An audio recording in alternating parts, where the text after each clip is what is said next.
When we come here to practice meditation in order to get rid of dukkha, then we listen to the Four Noble Truths of the Lord Buddha. The first noble truth is the truth that there is dukkha. Dukkha means everything, from restlessness, irritation, painful feelings, unpleasantness, not feeling comfortable, dis-ease, painful, to suffering. And we just need to look at our life, and we certainly do notice that all the time dukkha was just like a shadow above our head. The second of the Noble Truth tells us the reason for dukkha. The reason for dukkha is our wanting, our desire, is tanha. Is the desire to become or the desire not to become, the desire to be this or the desire not to be this, or the desire to want. Mostly it is wanting this, wanting that. And when we look at our life, we see that this wanting has never stopped. And wherever this wanting was involved, that the dukkha followed on this path. And not only wanting, just the opposite of not wanting. We didn't want that to happen and it happened. We didn't want that to occur and it occurred. It always comes with dukkha. And dukkha is just on the footsteps of the wanting. We want this, we want that. We planned our life till the end, till we die. And with this kind of wanting, that is not living in reality, that's where dukkha falls. Because things just don't work just the same way as our wants work, our desires work. They just work on a different level, a different scale. And we have to investigate, when we come in practice, we have to investigate how are the things actually working. The third noble truth is just the good news that there is an end of dukkha. And the fourth noble truth, that is what we are coming to practice. It's a practice of sila, samadhi and prajna. The practice of the 5 precepts, not to harm any living being, not to take what is not given, not to use abusive speech, harmful speech, or to lie, not to indulge into sexual misconduct, and that's just not taking anybody for one's own sexual pleasure. And the 5th, not taking alcohols and drugs that reduce our mindfulness. Listening to these 4 noble truths that the Lord Buddha proclaimed once he got enlightened, and every Buddha before him proclaimed the same 4 noble truths. Does that give us the ability to practice on our own? Reading the books, what they think, what is practice is. Reading that, what is we think, we know what practice is. Reading the canon, reading the suttas in the canon. For instance, one or quite a few in the middle length saying, quite a few suttas mention the practitioners, and as the first absorption. After a while, he realized in the first absorption there's still a lot of restlessness, so he enters the second absorption, the absorption of joy, and then he finds that joy is still too restless. Now, then he enters the third absorption, and the absorption is the absorption of peacefulness, and then after a while he realizes that it's still full of restlessness, so then he enters the 4th absorption, the absorption of calmness, complete calmness. And then after that 4th absorption, he will enter he will investigate his previous lives and see what leads from one life to the other, and then he is finished. And it's a stage. And it is often recited so that people think, the way of samadhi or the way of jhanas is the way to enlightenment. When one looks a little bit closer, that this would hold only for a person who has gotten rid of the 9 fetters. The fetters of doubt, the fetters of Silabbata Paramasa, that means, fiddling with the precept, the fetter of the view that the body is not us, then the fetter of greed and hate, then the fetter of being attached to form, states of form, and then, the 7th, to formless, being attached to formless states, then conceit, the conceit in the form of I'm better than he, or I'm equal to him, or I'm lower than him. And then the fetter of restlessness, and I think the last fetter is the fetter of avijja. So if he has gotten rid of the 9 fetters, then I'm sure that he can follow that path. The path of going into the first absorption, and the second, and the third, and the fourth, and then just reflect about his life. But for the normal person of us, we have to first get rid of the 9 fetters. And when one looks in the canon, there are quite a few similes that put us in a state, and question, why did the Lord Buddha teach like that? He teaches all sorts of things, and we just pick, we just go through the canon and just look for what we like, and then we think this is the way that we have to do. We don't take into account the similes or the exhaustion of the Lord Buddha, where he talks about a supa, or where he talks about the simile of the saw. And when, for instance, when 7 bandits take you and cut you into bits and pieces with a raw saw, and if you have just one thought of anger or ill will against these people, then you are not my disciple. This should make us think. Or the simile of the war elephant, of the king's war elephant, training of a practitioner just like a war elephant is trained. First to bring him to calm, and then starting to put or piercing his skin with spears or arrows. To make him stable in all situations. To make the mind stable and not reacting. It cannot be good if the war elephant, if it hits by an arrow, or if it is hit by a spear, that is going to run away, and the king is on the top of it. That cannot be a war elephant for the king, or the king's war elephant. So the training will be, and from the simile we see, it will be painful. There is no way that we can evade pain. There's just no way. There is no way that we can evade painful feelings. Now, the other teachings are the teachings of the 5 khandhas, of the 5 groups that we think are us. The 5 groups consist of the body. They consist of feeling, they consist of memory and association, they consist of thought, and the last group is of consciousness. All these 5 groups together make us. Now if you reflect carefully about what group is you, is it the body that is you? Just leave out the body with all the other senses, like this, without feeling, without memory. Is this you? Now, and just reflect about the group of feeling. Now, is that group of feeling you? Is it me? Is it mine?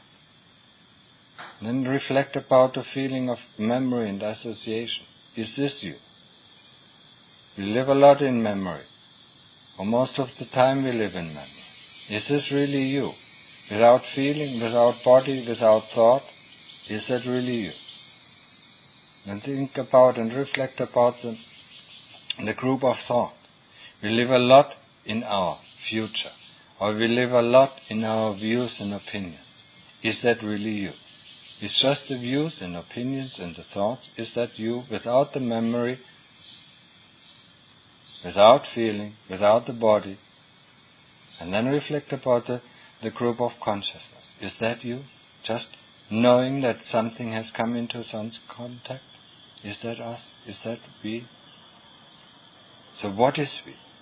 Is it just like the dissection of the body, just putting the body into its bits and pieces and understand what is the concept of the body?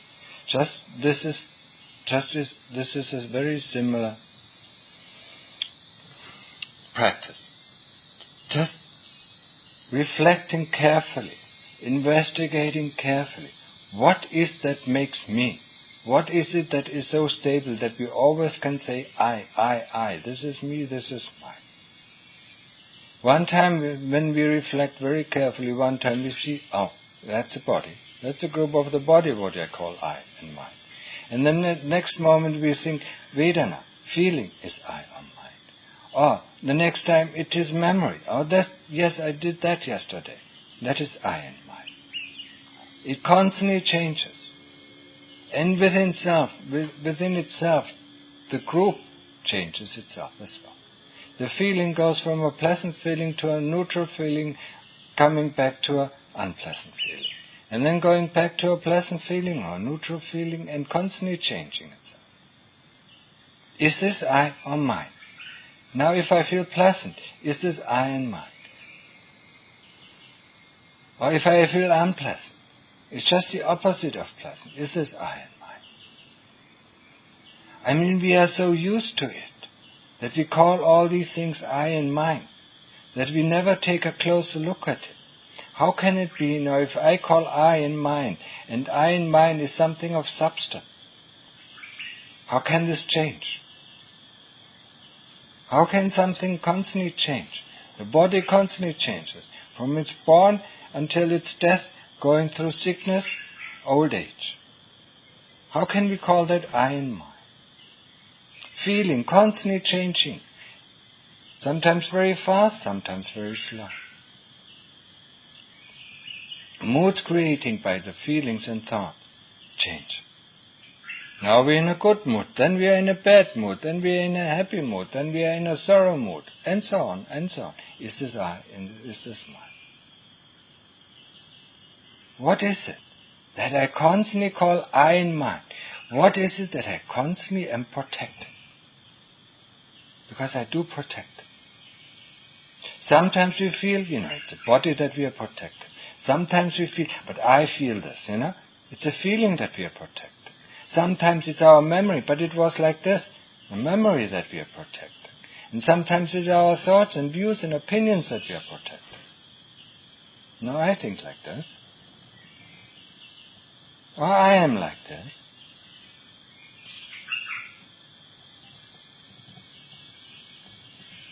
Consciousness, we are not even able to distinguish it. But even though, if nothing is going on, then, we say, no, I am aware of this thing. I am aware of this sound. I am aware of this sight. I am aware of this. Entering the sense start. So am I the sound, or am I the sight, or am I am I the taste, or am I the touch? What am I?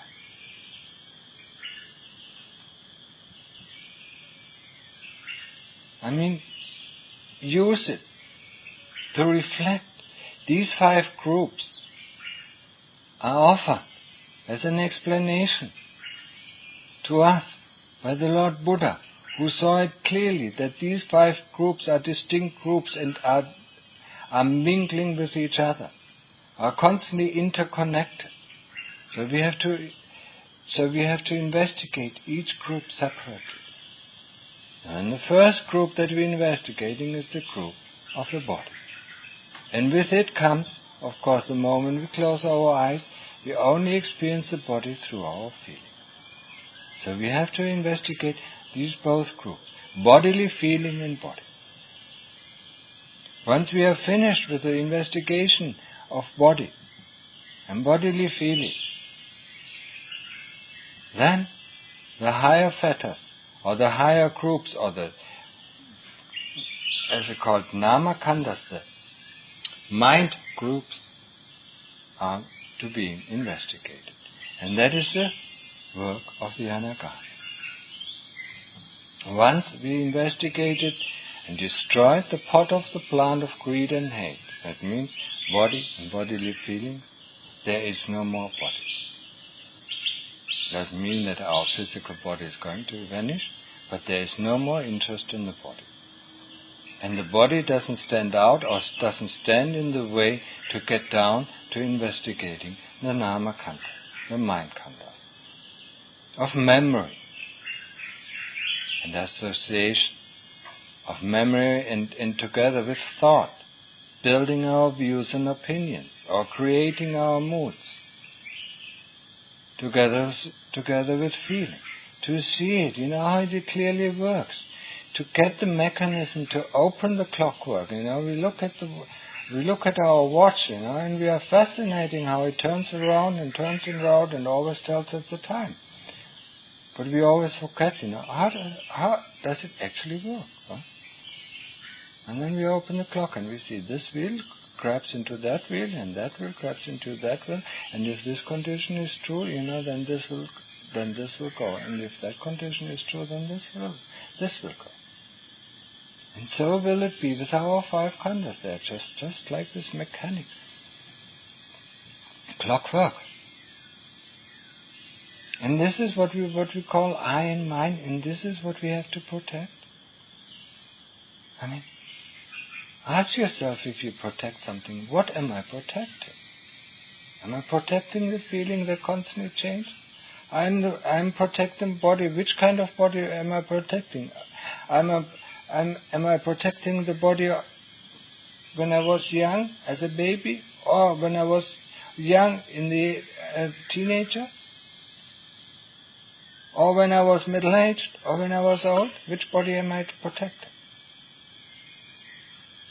Just the body right now? And the body right now is not the same as the body in an hour or in 5 minutes. The feeling is not the same. The memory changes, and we don't even have a control over that. You can't stop the body from aging, can you? If you think this is I and mine, you can do whatever you want to do with it. But we can't, because it's not I and mine. It doesn't belong to us. It just doesn't simply belong to us. We just grab hold of it because of our desire, and forget that it is not within our limit to change its own nature. And so is it with the feeling. And so is it with memory. And so is it with thought and consciousness. We are not able to change the nature of each of these groups. All what we can do is investigate it thoroughly, that we understand the true nature of each of these khandhas. Once we understand the true nature of each of these khandhas, we see them working together and forming this concept of I that we so solidly believe in and that we so heavily defend. In each situation we defend. And just something comes up, we defend. And it doesn't matter if we defend the body, or if we defend our views, or if we defend our feeling, or if we defend our memory, or defend our thought. It doesn't matter. What part? So take it apart as each separate part and look at it, So what is that? What is mine? Just like with the body, take out the foot. Is the foot the body? Or is the lower leg the body? Or is the upper leg the body? Or are 2 upper legs the body? Or this? Or is the foot and the toe the body? Or is the finger the body? Or is the brain the body? Or is the mouth the body? Or the nose? Or the ears? What is the body? What is the body?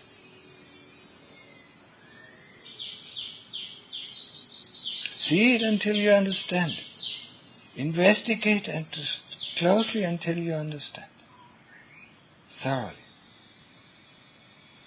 This investigation will bring fruits. It doesn't bring fruits tomorrow.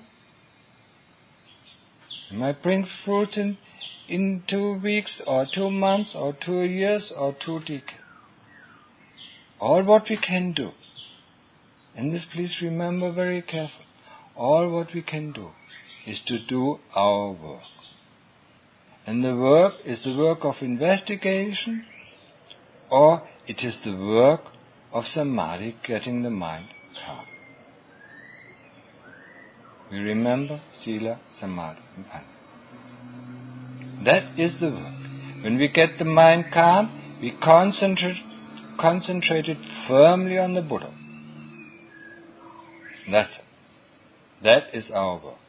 Or we concentrate it on the breath that comes in and the breath at the tip of the nose, and notice when the breath comes in, when the breath changes from in-breath to out-breath, and when the breath goes out. That's all. That is our work. And there's nothing else. When we do our samadhi, there's nothing else than breathing in and breathing out. And there's nothing else than Buddha. And then we see our desire, why doesn't it work? Why doesn't it work? Why do I not get into samadhi? Why do I not get into upachara samadhi or appana samadhi? Or why do I not get any happiness? So, these are the kilesas at work, making our work futile. Or we work very hard and pressure, put a lot of effort in our practice, and after 2 hours or 3 hours, we gained a lot of energy through our practice, and then suddenly somebody or something comes into our view, and instantly and happily the kilesas take all this energy that we worked so hard on it and blow it up in a blast of anger on this other person that disturbed our practice. It is just like we're having a motorbike that is empty of gas, so we pull it up, we carry it all the way, or we throw it all the way to the gas station, we fill it up, and the kilesas just say, "Thank you very much, I'll have a ride." And once the gas tank is empty, it throws the motorbike to our feet, and then we have to fill it up again. I mean, are you really willing to do that? Are you really willing to give the kilesas the power to do whatever they want?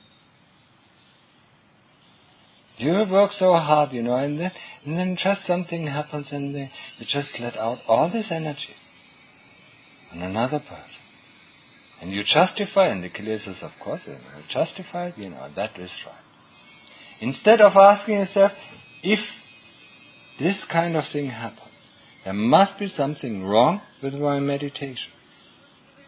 It cannot be that within, that I'm working so good, or especially when we think, our practice is becoming so good, or we are close to samadhi now, and something just little happens, and all our anger, whoosh, it goes, all our energy goes, whoosh, goes just in an anger, onto another person. And then we have to start in then getting our concentration back. But that instead of reflecting about how was our practice, how could this happen, that our energy just, went up in this way. Now, we justify that this person did something wrong. He talked to, or he made a loud noise, or he just crossed our path, or what, I don't know what. I mean, it gives us an indication, if you're really practitioners, if you're really hard-striving practitioners, it gives us an indication that there was something wrong with our practice. We must have pushed it too much and not allowing anything to come into, instead of just following the breath going in, or observing the breath going in and out. When we really do it with a soft touch, just observing the breath coming in and coming out, then there's nothing that can disturb us. Even if you hear a sound, even if something obnoxious happens, because we are just doing our work. But the moment we think we are coming close to samadhi, or our practice is good, then certainly something is going to happen. that shows us, and then we can be grateful for it. It shows us that actually our practice was not good. We were not doing the work. We are just looking for our expectations. Expectations that we get calm, expectations that we get happy, or expectations that we get peaceful, or whatsoever.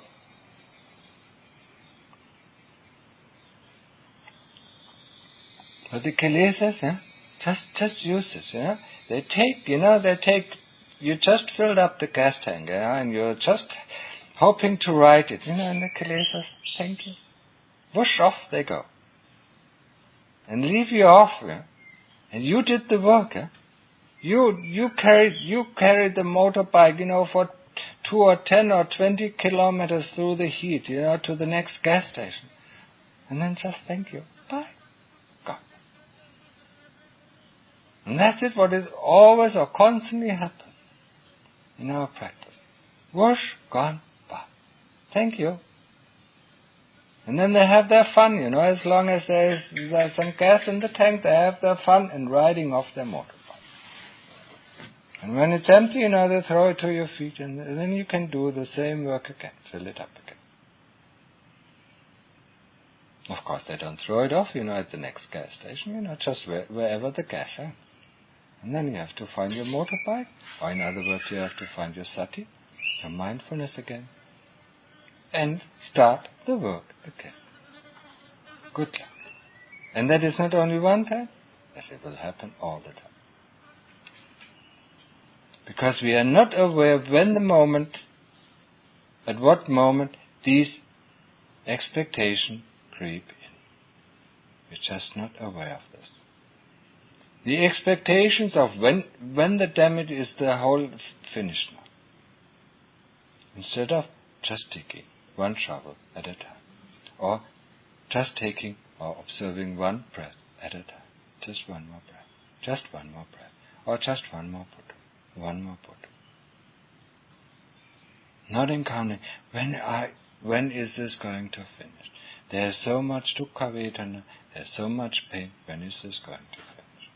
And it's the same thing with pain. The moment pain comes in, now all what we realize is that is too much. We do not see how it slowly creeps in. We do not see because our sati is not enough. We do not foster the sati, we do not develop sati, but we pressure and get results pretty fast. That's our conditioning, especially coming from the West, is getting our results fast. So we do a lot of heavy work, and then we wonder why there's no result. Because it's so easily switched off by the kilesa. The pain comes in very slowly. It starts with the first little thought. In 5 minutes, another thought. Oh, there's an unpleasant feeling there somewhere. Huh? And then it increases the speed, and we don't notice it until we suddenly feel, oh, now this is too much. I've sitting already so long, now I can't take it anymore. That's the end of our practice. Kilesas have already taken our motorbike and having their fun ride.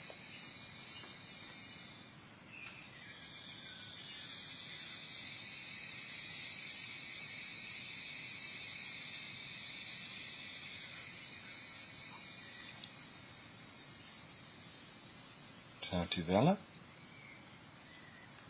your mindfulness. Get up to the speed to see what is happening. If you see an irritation, just know the irritation. If you see annoyance, just know the annoyance. If you see anger coming up, just close your mouth so that it doesn't come out. If you see this irritation or annoyance or anger, you can use it against the kilesas who produced this anger or this annoyance. Not at the person who was triggering your annoyance that was created in your own heart, in your own very personal chitta. That's where you can feel it. And that's where it was created, And that's where you have to direct your anger towards. Not at another person, not at another situation. Use it wisely. You can use the power. It is like, they just took your motorbike away, and then you see it, you realize it, and you snap it back from them. And that's how you can use it. If you get smart, you can use it, you see the annoyance, you see the anger coming up, and then instantly directing to the one towards the kilesas that caused them. That would be a very helpful and especially wholesome way to dealing with anger. And anger is especially for the Western people, it is the number one problem. Looking in the Sangha and looking in the Western Sangha, it's only most of the people, most of the bhikkhus having their problems with anger.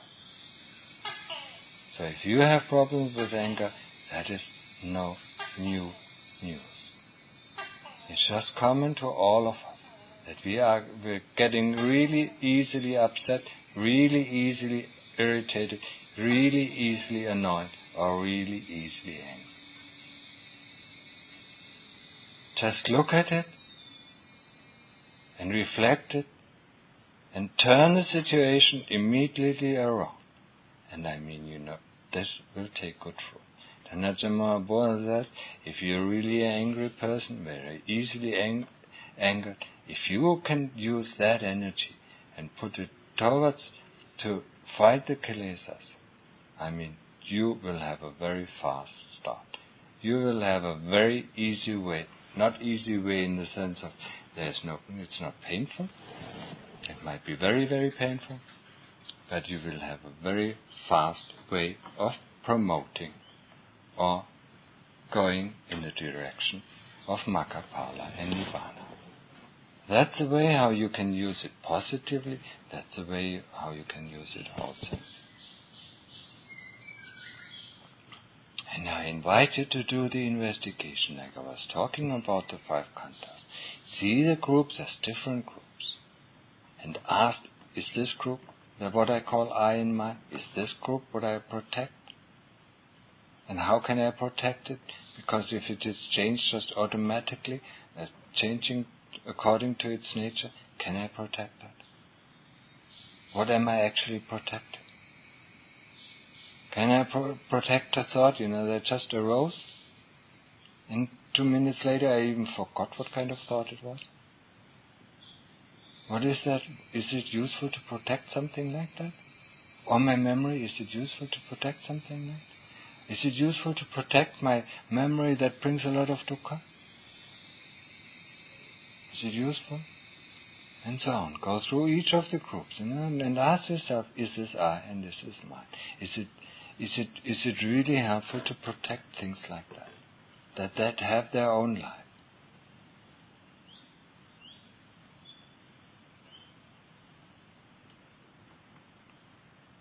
So, use your mindfulness. Increase your mindfulness. If something irritates you, then just tell yourself, there's something wrong with my practice. And then look back and see what was wrong. Just look back and see what was wrong. There's no need that always a teacher needs to point out what was wrong. Just take the initiative and see if you get annoyed, if you get irritated. Ask the first question that you ask before you open even your mouth. What is wrong with my meditation that I so easily get annoyed? And you will find it. And I'm sure you will find it. Because that is the way how I dealt with my things. And I always was finding something. If something was annoying me, I always found the reason. And the reason was within my own very heart. Or within my own very chitta. So use the time now that you're here with few people in an isolated area. Use it to the utmost to develop your practice.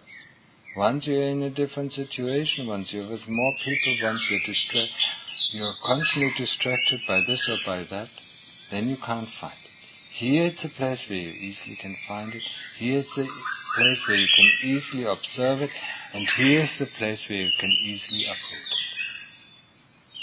it. That's the places that the Lord Buddha promoted. That's the places that the Lord Buddha said we should practice. In the open, in the forest, on the hill, or on the mountain, or in a cave. Now use this opportunity wisely. Use it for your own development, for getting rid of greed and hate. And then for getting rid of delusion and avijja. And with this I end the talk.